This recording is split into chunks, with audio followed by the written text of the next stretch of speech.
Então, bom dia a todos. Retomamos aqui com um tema um bocadinho diferente do que falámos até este momento.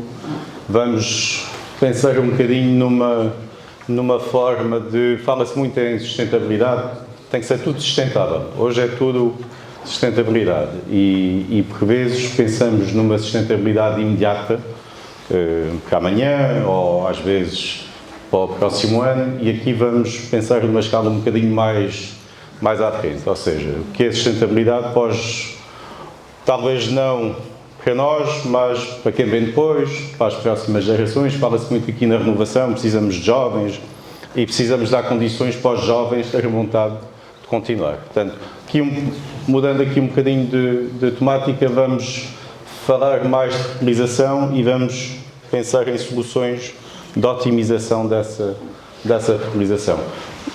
O meu nome é David Fangueiro, venho aqui em representação de uma equipa, não só do ISA, como também de outros parceiros. Temos aqui o Miguel Leão do INIAF, que também participa neste projeto, portanto somos muitos, então pus só aqui os símbolos das empresas que participam e dos institutos que participam.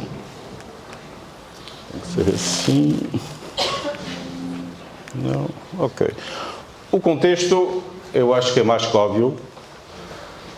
Temos uma produção importante, mas precisamos, vou-me focar aqui neste último ponto, ou seja, temos que fazer uma intensificação sustentável. O termo intensificação ou produção intensiva, hoje em dia é quase diabolizado. Não se pode falar em produção intensiva. Aqui neste setor talvez não tanto, mas noutro setor que eu conheço um bocadinho mais, o setor da pecuária, quando se fala em intensivo, é quase o demónio. A intensificação não tem nada de mal, desde que ela seja bem feita. Aliás, a intensificação significa que estamos a produzir mais e bem. Portanto, somos mais eficientes. Portanto, não vamos ter medo da palavra intensificação, desde que ela seja cuidada e bem pensada.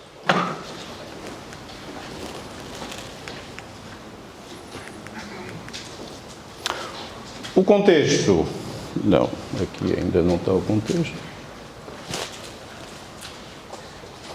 Foi assim.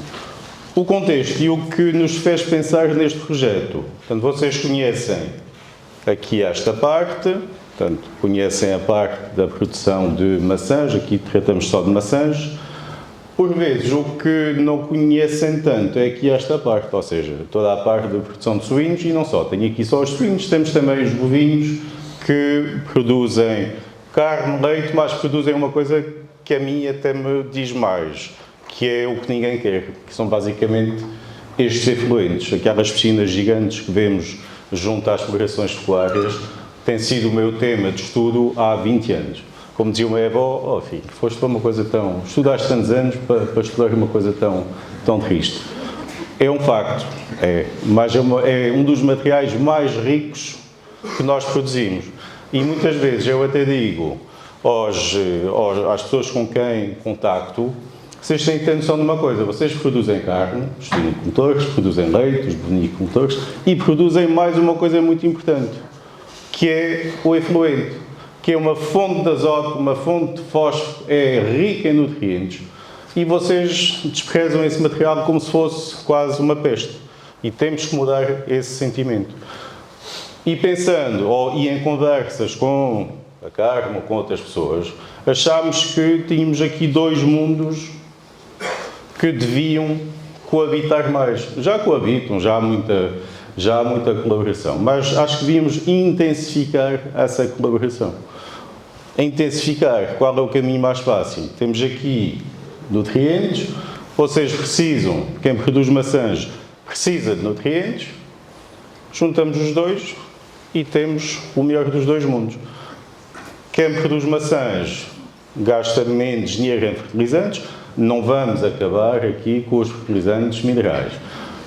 Temos aqui o patrocínio de uma empresa de fertilizantes, portanto não cortem já o apoio aqui ao evento, não é nada disso. O que nós pretendemos é complementaridade, ou seja, juntando os dois temos a solução perfeita. Reutilizamos os nossos efluentes, portanto, resolvemos o problema não dos suinicultores, resolvemos o nosso problema. Nós somos consumidores, consumimos carne. Portanto, o problema dos efluentes também é nosso. E se todos nós juntarmos esforços, se os produtores de maçãs utilizarem os efluentes, estamos aqui em sintonia a resolver o problema da sociedade, que é um problema da sociedade e não de um setor específico. Daqui à guerra com o computador, mas é mais fácil assim. O MAPUS tinha um conjunto de objetivos muito específicos, que estão aqui apresentados. De forma resumida, uma redução do consumo de adubos. Redução porquê? Poupanças, por um lado, mas também eficiência. Vamos colaborar com o vizinho, vamos usar efluentes pecuários. E um terceiro objetivo. Os nossos solos são pobres em matéria orgânica, os efluentes são ricos em matéria orgânica, os adubos não enriquecem os solos em matéria orgânica, portanto, vamos tentar também aumentar os níveis de matéria orgânica dos solos. A questão é que, quase sempre, quando mudamos ou quando encontramos uma solução, essa solução também acarreta outras dificuldades. Há um tema que é bastante importante hoje em dia, que são as emissões de gases com efeito de estufa e outros gases. E há uma questão que provavelmente toda a gente já pensou e que provavelmente aparecia depois no fim, que é, David, isso é fantástico, mas aplicar efluentes pecuários nas macieiras, junto às casas, vão-me matar. Os efluentes pecuários têm um inconveniente face aos adubos. Qual é? É o cheiro. Portanto, temos também que ter em consideração essas questões, porque são, mais uma vez, são um problema nosso, são um problema da sociedade. E temos que, desde já, acautelar todas as consequências que estas novas práticas podem trazer. Portanto, fomos tentar um bocadinho entender as consequências destas mudanças.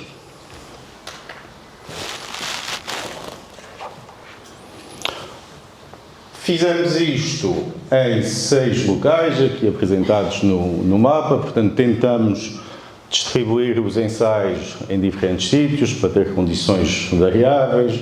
Fizemos a mesma coisa no ISA, onde temos um pomar instalado e onde o Jorge, que está aqui presente, tem feito uma série de medições. Parte dos resultados que vou apresentar são do ISA, o resto são obtidos em pomares comerciais. As modalidades, ou seja, o que nós ensaiamos, o quadro é horrível, portanto, peço desculpa, às vezes os cientistas têm destas coisas, somos muito complicados. Isto resume-se aqui. Temos uma modalidade onde não fizemos nada, basicamente seguimos o que vocês já fazem no dia-a-dia, que é a modalidade M1. Na modalidade M2, introduzimos aqui uma pequena mudança, 25% da fertilização azotada é substituída com estrume. Na M3, substituímos 25% da fertilização azotada com churume. Para quem não sabe, o estrume é mais sólido, o churume é mais aguado. E na modalidade M4, substituímos 25% com estrume, reduzimos o complemento inorgânico em 50% e aplicamos mais 25% com estrume na pós-colheita. Este M4 é mais complexo e depois, mais à frente, volto a falar sobre isto. Portanto, basicamente aqui o que é que nós fizemos? Substituímos 25% da fertilização azotada com estrume ou churume. Depois fizemos mais uma coisa, que foi a entrelinha, que pode ser uma zona onde enriquecemos bastante os solos em matéria orgânica. Fizemos aí também aplicações de churume, de forma a promover o crescimento das nossas plantas e, portanto, fazer ali um estoque de carbono. Portanto, aqui o terceiro objetivo é mais nesta zona de entrelinha. O que é que nós fizemos? Aqui temos uma lista de atividades, desde análises de solos, análises foliares, analisámos, obviamente, os nossos efluentes, analisámos os frutos, e monitorizamos os gases com efeito de estufa. Aqui tem o exemplo das aplicações. Aplicações manuais no pomar do ISA, porquê? Porque não tínhamos equipamentos pesados, temos outras condições que não nos permitem usar equipamentos mais pesados. E depois, nos pomares comerciais, tentámos fazer aplicações que eu chamo reais, com cisternas, com condições mais próximas da realidade. Começando pelo fim, uma das conclusões deste projeto é que estas soluções não são práticas. Aplicações com cisternas não é simpático, exige um investimento ou exige a contratação de um serviço. Há aqui muitas limitações que, muito provavelmente, nos vão levar a outro projeto. Espero eu. Ou seja, existem outras soluções com tudo o que já aprendemos. Neste projeto existem outras soluções que nos permitem ser ainda mais eficientes, que é a fertirrigação, mas deixamos isto para o fim. Portanto, aplicações fazem-se com alguma dificuldade, mas podemos pensar noutras coisas. Falando agora um bocadinho de resultados. Por vezes, quando falamos em aplicação de matéria orgânica, materiais orgânicos, podemos achar que, bem, isto é fantástico, vou ter aqui resultados imediatos, no próximo ano tenho um aumento de matéria orgânica e de todos os nutrientes. Não é bem assim. O solo é um compartimento bastante lento, tem as suas dinâmicas. Ao fim de 2 anos, o que é que nós vimos? Matéria orgânica não detectamos. Deve ter havido um aumento, mas são parâmetros muito difíceis de aumentar assim em espaço de 2 anos. Portanto, temos uma tendência positiva, mas não é significativo. Em termos de fósforo e potássio, e aqui é que está a riqueza do meu efluente. Quando aplico efluente, nós aplicamos a pensar no quê? No azoto. Só que, cada vez que eu aplico uma cisterna de chorume, aplico azoto, fósforo, potássio, cálcio, magnésio, boro, tudo o que nos vem à cabeça. Portanto, fazemos aqui uma aplicação de N nutrientes que fazem falta às maçãs. Coisa que, quando aplicamos os adubos, por vezes, não temos essa vantagem. Portanto, o que nós notamos, o que é, quanto a mim, mais significativo é que, em alguns sítios, em alguns pomares, quando substituímos o nosso adubo com materiais orgânicos, tivemos alguns efeitos positivos aqui no cálcio e no magnésio. No que diz respeito aqui ao fósforo, observamos em algumas modalidades, ou seja, na substituição dos adubos com materiais orgânicos, observamos um aumento da concentração de fósforo nos solos, que também acaba por ser positivo. Eu aqui só chamava a atenção para uma coisa. Nós, por vezes, achamos interessante fazer estoque. O caso do fósforo é, digamos, o que pode tornar esta solução num problema. Nós não podemos acumular demasiado fósforo nos solos.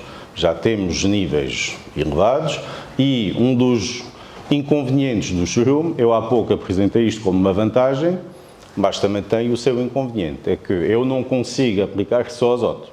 Cada vez que aplico azoto, com o chorume ou com o estrume, aplico outros elementos. E, portanto, se eu tiver níveis de fósforo muito elevados, posso, a longo prazo, estar um bocadinho limitado na utilização desses efluentes. Portanto, que o fósforo, um aumento é positivo, desde que seja controlado. Com o potássio, tivemos mais ou menos a mesma coisa, tivemos alguns aumentos significativos, o potássio é mais difícil de manter no solo, mas a resposta é positiva. Ou pelo menos, nunca tivemos nenhum decréscimo do potássio existente no solo, que é isso que nós pretendemos, é fazer uma substituição e nunca baixar abaixo do que tínhamos com os nossos adubos. Fomos também ver outro aspecto que tem sido menos considerado. Há pouco já vos contei que vamos tentar enriquecer a entrelinha, que é uma zona onde muitas vezes nós não temos focado tanto na entrelinha. E aqui a ideia foi adicionamos o nosso efluente e fazemos ali um estoque de carbono. Só que, o que é que nós achamos? Se aplicamos efluentes, provavelmente o que pode acontecer é que as plantas que existem na nossa entrelinha podem começar a mudar, o tipo de variedade existente pode mudar e então pedimos ao Jorge para fazer um levantamento florístico nessa zona da entrelinha. E o que nós vimos foi, e aqui basicamente temos o antes e o depois, ou seja, antes da aplicação dos nossos efluentes e depois. Portanto, maio de 2023 corresponde ao antes e maio de 2024 corresponde ao pós. De forma resumida, e isto em 2 pomares, de forma resumida, o que nós vemos é que, de facto, a aplicação dos nossos efluentes tem um impacto na composição florística da entrelinha. E em termos de quantidade de material vegetal produzido, vemos que há aqui uma pequena redução. Estatisticamente não é significativa, no entanto, existe uma redução do material vegetal produzido. Motivos: podemos ter apanhado um ano menos bom, pode ter havido aqui uma variação nas práticas, no entanto, é uma coisa que devemos continuar a acompanhar para ter a certeza que não estamos a ter aqui um efeito negativo na produção de material vegetal na entrelinha. Vamos ao que mais interessa, a parte do fruto. Isto só faz sentido mexer na fertilização desde que o quê? A produção, a quantidade e a qualidade do fruto seja pelo menos mantida e se conseguirmos aumentar um bocadinho, ainda melhor. Em termos de calibre, não vimos diferenças. Nós gostamos sempre de ver aumentos, eu aqui fiquei muito satisfeito. Poupei 25% do adubo, ajudei o vizinho suinicultor e isto não teve qualquer tipo de impacto no calibre das minhas maçãs. Portanto, acho que é positivo. Em termos de peso médio, mesma coisa. Em 5 locais diferentes onde aplicámos efluentes, substituímos 25% da adubação azotada com efluentes, não teve qualquer impacto no calibre, portanto, no peso médio. Portanto, acho que é positivo. Na firmeza, em 4 locais não tivemos impacto, o que até é positivo. Num dos locais até tivemos um aumento. E um aumento significativo, ou seja, significa que, de facto, houve ali diferenças. Com a modalidade M3, onde aplicámos o nosso churume, o efluente mais líquido, será que é um efeito associado a algum dos elementos? Eu não sou especialista aqui nesta parte da matéria, portanto, imagino que seja aqui uma conjugação de efeitos. No entanto, esse efeito foi significativo, é positivo. Em termos de BRICS, aqui já tivemos mais respostas. Em 3 sítios não observámos variações, portanto, eu aí já ficava satisfeito. No entanto, em 2 locais, observámos o quê? Observámos um pequeno aumento ou, no pior dos casos, não observámos efeito. Portanto, mais uma vez, em termos de BRICS, estas práticas ou mantêm tudo como estava, ou pelo menos ajudam a aumentar um bocadinho. E o mais importante, a produção. Estes são os dados de 2024, só temos ainda dados de 2 locais, e aqui aproveito para solicitar aos colegas que nos mandem os dados. O Jorge está a precisar dos dados, portanto, não hesitem em mandar já hoje ou amanhã, ou quando puderem. Portanto, em 2024, o que é que nós vemos? Aqui no sítio A não temos diferenças significativas.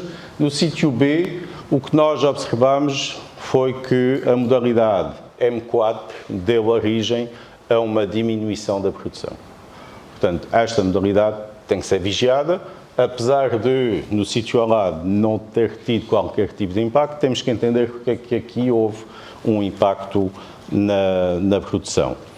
Trouxe também os dados do ano passado, de 2023, onde aqui Entre estes sítios não tivemos qualquer tipo de impacto. Nos outros sítios, os resultados até foram, em alguns casos, positivos. Aqui, as modalidades com aplicação do shroom e do strum levaram a um aumento significativo da produção. Aqui, nesta situação, a modalidade M2 com o strum de vaca levou a uma pequena diminuição, embora não significativa, portanto, à partida não será muito preocupante. Aqui neste local, sim, a modalidade M2 e M4 levou a uma diminuição da produção. Portanto, aqui mais uma vez temos de estar vigilantes, embora neste mesmo sítio este ano não tenha havido essa diminuição. Portanto, temos que acompanhar, temos que continuar. O efeito destes efluentes não é, ao contrário dos adubos, imediato. Portanto, temos sempre os chamados efeitos residuais. E é importante que estes projetos continuem, mesmo sem o apoio dos financiamentos, sem a academia. É importante que se mantenha, quando possível, uns ensaios deste género para entendermos a longo prazo o que é que acontece. Passando para o último ponto, gases com efeito de estufa. Muito rapidamente, estamos preocupados com os gases com efeito de estufa, porque questões do aquecimento global e há uma pressão significativa. Há muitos produtos onde houve a tentativa de termos sempre a pegada de carbono associado à produção do produto. Perdeu-se um bocadinho essa moda, já é um tema que já não está tanto em cima da mesa, mas por que não pensar em termos a pegada de carbono associada à produção de 1 kg de maçãs? Até pode ser positivo. Pode ser uma boa operação de marketing. Temos que ter dados. E antes de avançar nesse caminho, precisamos saber mais ou menos como estão as coisas. Durante muitos anos não tínhamos dados, usávamos dados produzidos na Áustria, na Suíça. Hoje em dia, felizmente, já temos dados. Já sabemos quanto emitimos de N2O, de metano, de CO2, quando produzimos 1 kg de maçãs. Portanto, a preocupação com os gases com efeito de estufa costumo dizer, não vamos salvar o mundo reduzindo a nossa pegada, mas é importante nós termos essa informação. Para quê? Caso não seja assim tão boa, podemos reajustar um bocadinho essa pegada. Caso seja muito positiva, então vamos usar essa pegada como uma ferramenta de marketing e vamos usar essa informação para passar, digamos, o bom exemplo a outros setores. Começando aqui com o óxido nitroso. O óxido nitroso é um gás com efeito de estufa, é dos gases com mais impacto. Para ter uma ideia, a emissão de 1 kg de óxido nitroso equivale à emissão de cerca de 300 kg de CO2. Portanto, o N2O é emitido em pequenas quantidades, no entanto, essa pequena quantidade tem um efeito muito significativo. Daí ser o primeiro gás que eu apresento aqui.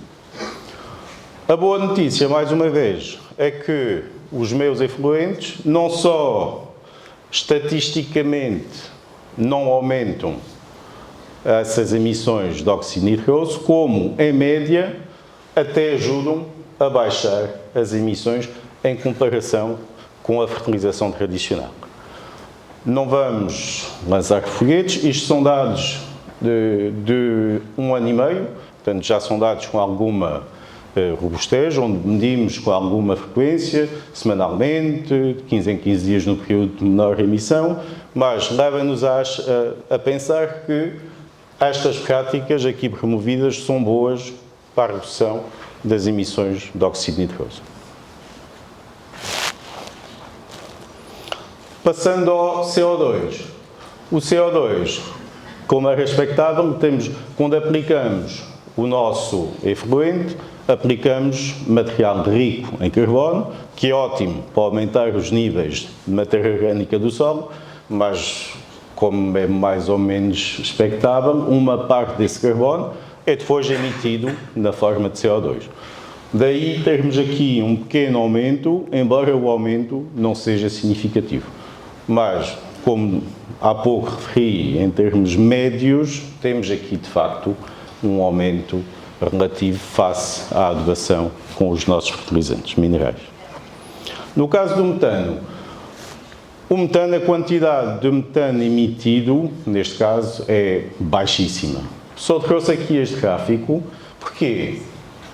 Porque aqui o nosso tratamento com a fertilização tradicional emite uma pequena quantidade de metano, uma fração residual em comparação com o arroz, por exemplo. No entanto, o que é interessante é que, quando aplicamos os nossos compostos orgânicos, temos o efeito oposto, temos a chamada oxidação do metano, ou seja, o metano que existe na atmosfera é captado e é fixado no nosso solo, ou seja, temos uma fixação do metano, mais uma vez, em pequenas quantidades, no entanto, ela existe. Portanto, deixamos de ter emissão, como tínhamos aqui, e temos até alguma oxidação, o que acaba por ser positivo. Portanto, de uma forma genérica, em termos de gases com efeito de estufa, estas práticas não só não aumentam as emissões de gases com efeito de estufa, como também, como é o caso aqui no caso do metano, também ajudam um bocadinho a reduzir o impacto que temos na nossa, ou seja, o impacto da atividade na emissão de gases com efeito de estufa. Conclusões. Ao fim de 2 anos, o que é que nós podemos dizer? Podemos dizer com alguma certeza que podemos fazer cortes até 60%. E vocês perguntam, 60%, então mais há pouco falaste em 25%, de onde é que vêm os 60%? 60% porquê? Nós, nos pomares comerciais, fomos mais prudentes, tentámos, digamos, avançar com um passo mais curto, ou seja, uma redução de 25%. No ISA, onde temos menos pressão comercial, fizemos reduções de 60%. E estamos a pensar, este ano, fazer uma redução de 100%, ou seja, 100% de fertilização orgânica. E no pomar do ISA, nós verificamos que não temos impactos negativos. Portanto, é um passo que, obviamente, tem que ser dado com muita cautela, com muita observação. Não estou aqui a promover, digamos, que no próximo ano toda a gente substitua 50% ou 60% da adubação azotada com materiais orgânicos, mas digamos que é um caminho possível. Portanto, estamos no bom caminho. Em termos de matéria orgânica, não observamos ainda nada, mas estou convicto que nos próximos 3 ou 4 anos iremos ter efeitos positivos. Temos um efeito positivo da aplicação de chorume na entrelinha, portanto, embora as quantidades aplicadas sejam baixas, já dá para perceber que temos um efeito positivo e não temos aumento dos gases com efeito de estufa. O último ponto, para mim, é talvez o mais importante, e volto um bocadinho à conversa do início. A aplicação não é simpática, não é. Temos aqui alguns técnicos que devem ter participado na aplicação e com certeza que não acham o sistema muito interessante, muito prático. Uma das soluções que até resolve 2 problemas. Resolve o problema aos técnicos, que é pouco simpático andar atrás da cisterna, e resolve o tal problema que eu falei no início, os odores. Fazendo aplicações como fizemos, imagino que a vizinhança não ficou muito satisfeita. Uma das soluções para pôr toda a gente satisfeita, os técnicos e os vizinhos, é a chamada fertirrigação. Se nós conseguíssemos, ou se conseguirmos injetar o nosso chorume no sistema de rega, nós aí temos o melhor dos 2 mundos. Ou seja, poupamos nos adubos, resolvemos o problema da sociedade, de quem come carne de porco, resolvemos a questão dos odores e conseguimos ter uma fertilização talvez mais adequada às necessidades das plantas. Portanto, fica aqui o desafio. Não consigo sair daqui sem fazer o mesmo, a mesma chamada de atenção que fiz há uns meses em Santarém. Tudo isto funciona. São dados que nós obtivemos no campo, temos aqui vários técnicos que observaram que isto é positivo. No entanto, o chorume e o estrume continuam a ser diabolizados. Se continuarmos como estamos neste momento, não vamos ter daqui a 5 anos 1 metro quadrado para fazer aplicações de chorume. As aplicações de efluentes pecuários estão a ser cada vez mais dificultadas. O que é que nós podemos fazer para mudar isso? Fazer estudos, demonstrar que não tem impactos negativos e temos que mudar opiniões. Temos que convencer o vizinho que estas aplicações de chorume é um facto, mas são úteis, fazem falta. Nós precisamos de reutilizar estes efluentes. E, se conseguirmos, temos que chegar às FIAs e explicar que isto não é tóxico, que isto não tem um impacto negativo no ambiente, que ajuda a resolver os problemas da sociedade. Portanto, lanço o desafio, termos assim um debate mais próximo dos nossos dirigentes e continuar com este desafio. Muito obrigado.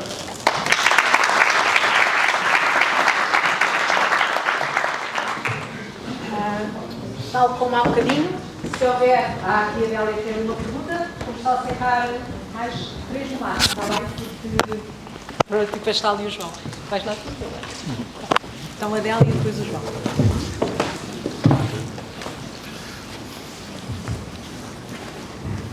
Bom dia, Adélia Viagra Frutos. E quero dar os parabéns, eu acho extremamente interessante, mas também tenho algumas dúvidas. Uma delas é, relativamente à aplicação do chorume, ao perfeito de irrigação, mas quando faziam na entrelinha, era com incorporação ou era só aplicação à superfície e infiltrava naturalmente? É só aplicação à superfície e infiltração depois naturalmente. E temos tal situação da legislação que não permite que assim seja?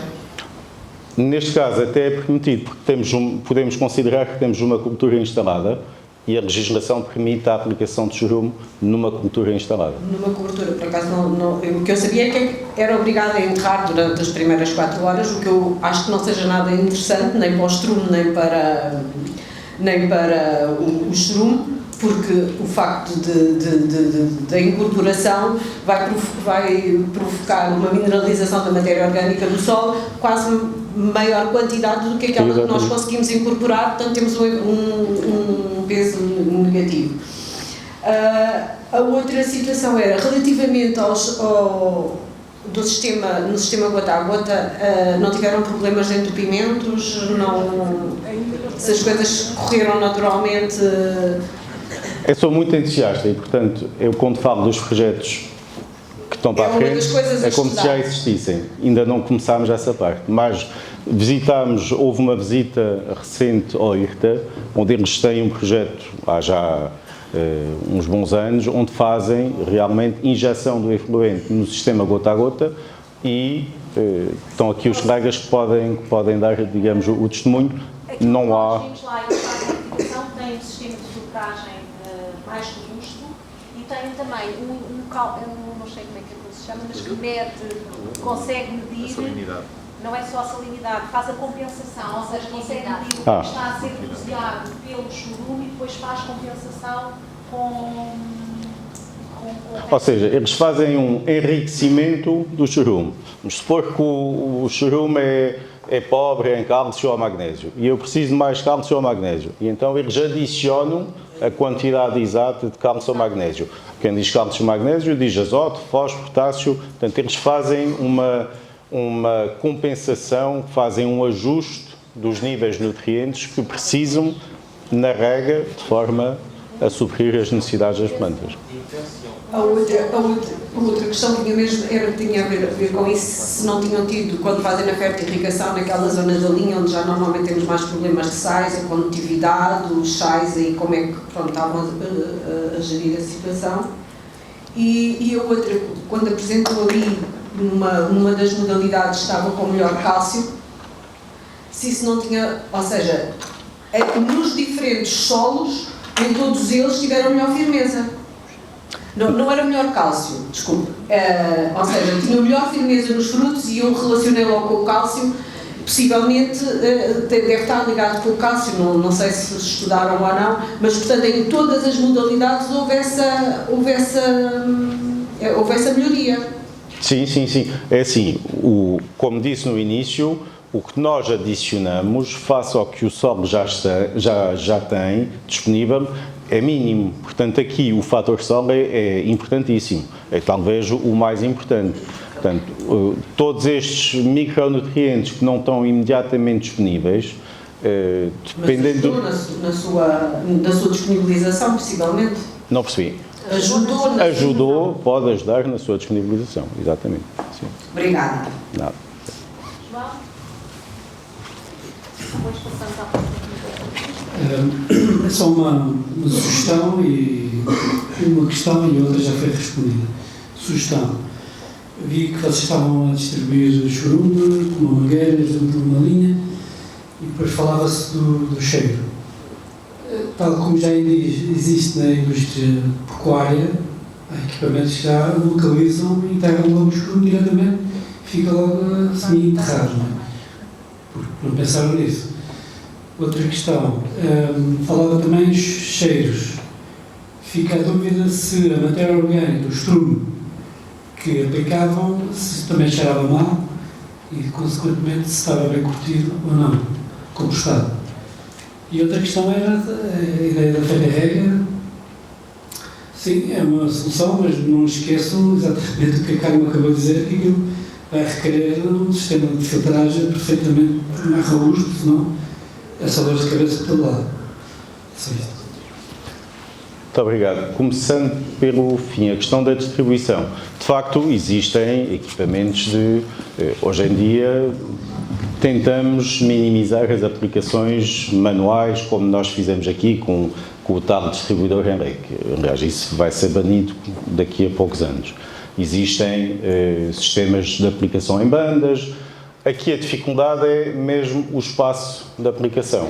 Estamos a falar de quase mini-cisternas e mini-sistemas de aplicação, que depois têm custos, aplicação em bandas não tanto, a injeção, como se fazia há uns anos, tem depois a questão da reação, exige mais potência. Portanto, há aqui questões logísticas que podem não ser tão fáceis, e logísticas e de custo, que é muitas vezes o ponto mais importante.